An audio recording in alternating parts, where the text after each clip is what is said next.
Buddhism is a world religion founded by the Buddha in ancient India.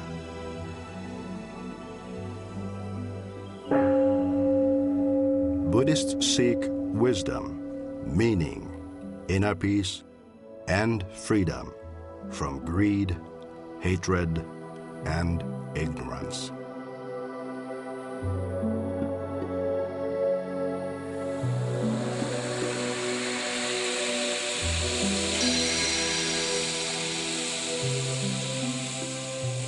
Mutually sustaining life, a Buddhist call to a troubled world.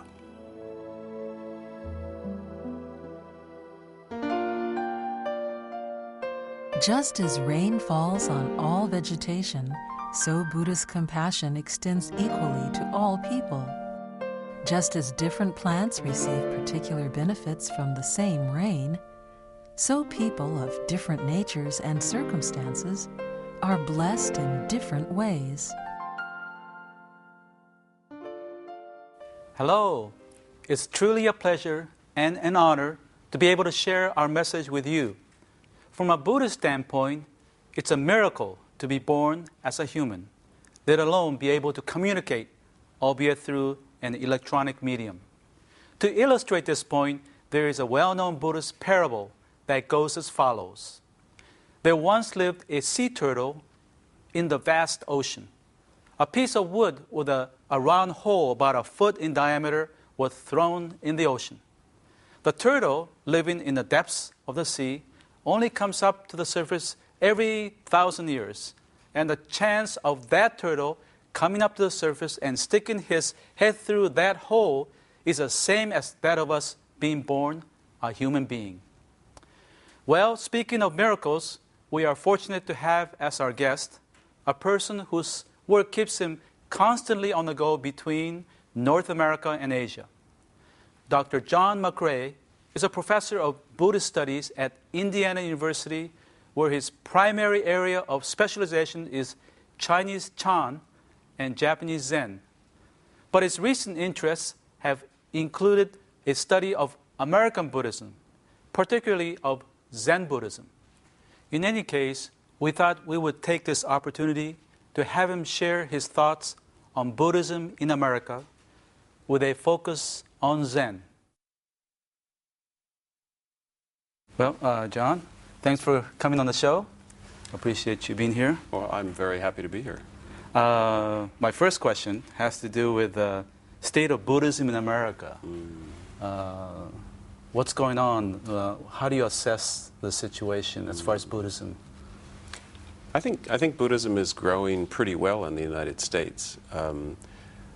Perhaps not as rapidly as Islam, for example. I think that Islam benefits from much more organized efforts to propagate the religion, whereas Buddhism in the United States is growing up from the grassroots and from just, how do you say, energy internal to American culture.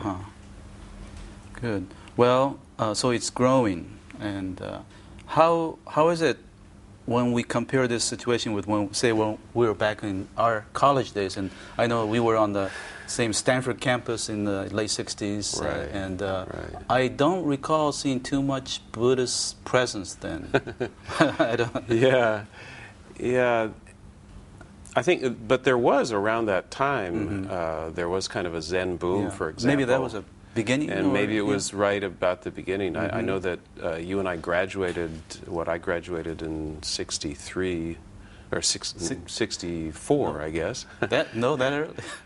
No, I think it's a little later. I think it's a little later. Anyway, go ahead. That's a long time ago. That's high school. Yeah, my memory's fading these days. Yeah. I actually graduated in 69. I was giving you high school years there. That makes sense, okay. But around that time, Zen started really taking off in the United States. That's true. Other forms of Buddhism, I mean, at that point, there was Buddhism and there was Zen, and people thought of them as being quite separate things, actually. Right, yeah. Zen has been not even Buddha sometimes. In a way, yeah. And there was one famous book that was, what was it, 3 Ways of Eastern Wisdom or something that was Hinduism, Buddhism, and Zen. I see, yeah. So it's been said that those who convert to Buddhism in America become members of 4 schools, Zen, Tibetan, Theravada or Vipassana, and Soka Gakkai. So how is Zen Buddhism doing in relation to the other 3? Yeah, well, I think now Tibetan Buddhism is getting most of the media attention, and there are good reasons for that. The Dalai Lama is a very, very impressive figure, and the story of Tibet is compelling. But Zen Buddhism is expanding kind of at a grassroots level. I see. And there are practice centers in many, many cities and smaller towns. And so I think Zen is not it's not in the boom years that it once was, but it's growing, maturing very nicely. I see. You know, recent shows have dealt with awakening. And I know you've done some studies on American Zen Buddhists. And so I'm wondering, how do Zen Buddhists conceptualize awakening or think about awakening? Oh, interesting question. Because, I mean, Zen gives people something to do. I mean, there is a practice. But what I did was, I've gone to about a dozen American Soto Zen centers, and I talked to the students. I talked to the teachers also, but I interviewed the students. And within the Dogen tradition of Soto Zen, there's a real almost prohibition and self-prohibition against talking about awakening. Oh, really? That's so ironic. Yeah, it is ironic. It is ironic. But so they sit. These are people who are captivated by Zazen. I see. And they can't always say why they do it, but it becomes central to their lives. But there's some questions they won't answer, and you know, what is the nature of awakening is one of those questions. I see. So they're more interested in Zazen or sitting meditation than thinking about what is the ultimate goal of Buddhism. For example, I mean, this is not exactly what you asked me, but I would ask them, how does Zen fit into the rest of your religious life? You know? And do you still believe in God, a Christian God in some way? Because many of these people are former Christians or Jews.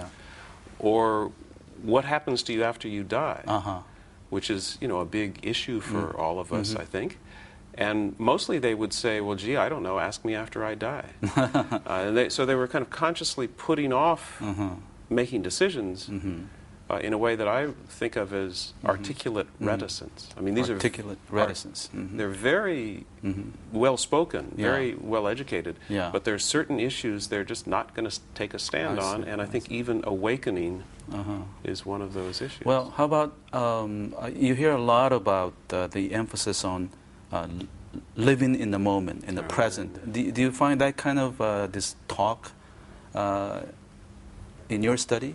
Well, in this particular study with this group of respondents, I mean, we have to say, I was stunned that it almost never came up. I see. I was stunned because that the rhetoric of living in the now, or you know, applying Zen in one's daily life, it didn't come out that much. But it's you find it a lot in Zen literature and in the culture, so to speak. So anyway, can I move on to asking you a question regarding comparing American Zen experience with, say, contemporary Japanese Zen Buddhists and how they think about awakening or practice. And I think that what's unique in the American situation is that these are lay people who are creating communities together. Yeah, that's important. Lay people and communal and working together. Yeah, that's interesting. Exactly. I mean, I know people who do Zen practice in Japan. I know both, you know, priests and lay people here, but it seems you go to a temple and go to a zazenkai and do your practice. They're usually priests and have been are part of a long tradition with a temple and all that. If I can move little bit further to China and maybe back a few centuries. I know you're one of the foremost scholars on Chinese Chan and Buddhism. Would you compare? How would you see American Zen within that context? Well, there is a common point, at least. I think there are probably a lot of differences, but the common point is that some aspects of Zen were designed in China for people who think too much. People who think too much. People who think too much, who study too much, who are kind of overeducated, and so it's like going to let go of all that nonsense. I see.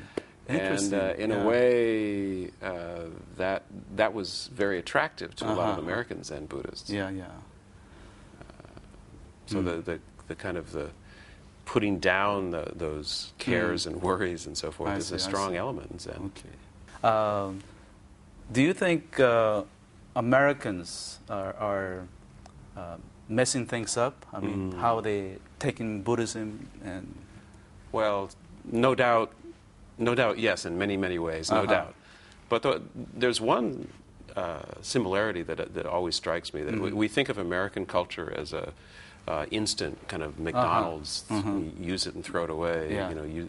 But in 8th century China, where Zen really took off, I mean, there was a Zen boom in the Chinese capital, in the largest city in the world at the time, population of 1 million, and the whole emphasis was on do it now. Buddhism is not something for way off many lifetimes in the future. This is a rare opportunity to be a human. Grab that opportunity and get enlightened now. And that's similar to American culture? I think there's a similarity in that, Buddhism, Zen practice is not something you should do in the future or for the future. Do it in the now. Do it for the now. Well, looks like we're out of time, and I appreciate you taking the time to visit with us and sharing your thoughts with us. I appreciate it very much. Thank you very much. I appreciate being able to be here. Good. As we sign off, we've learned that the American experience about awakening differs to some extent from the other parts of the world, as we saw in today's opening passage. Just as rain falls on all vegetation, so Buddha's compassion extends equally to all people. Just as different plants receive particular benefits from the same rain, so people of different natures and circumstances are blessed in different ways. In our next show, we will discuss the idea of thinking big and not thinking small as we conclude the topic of the 4 marks of existence.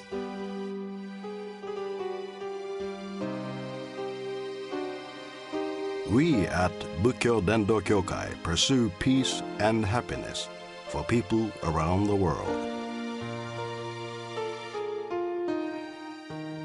We have published the Buddhist teachings into 41 languages and donated our publication to hotels and other facilities in 55 countries. We would like to share the Buddhist teachings with people around the world. That's our mission. Visit our website for more information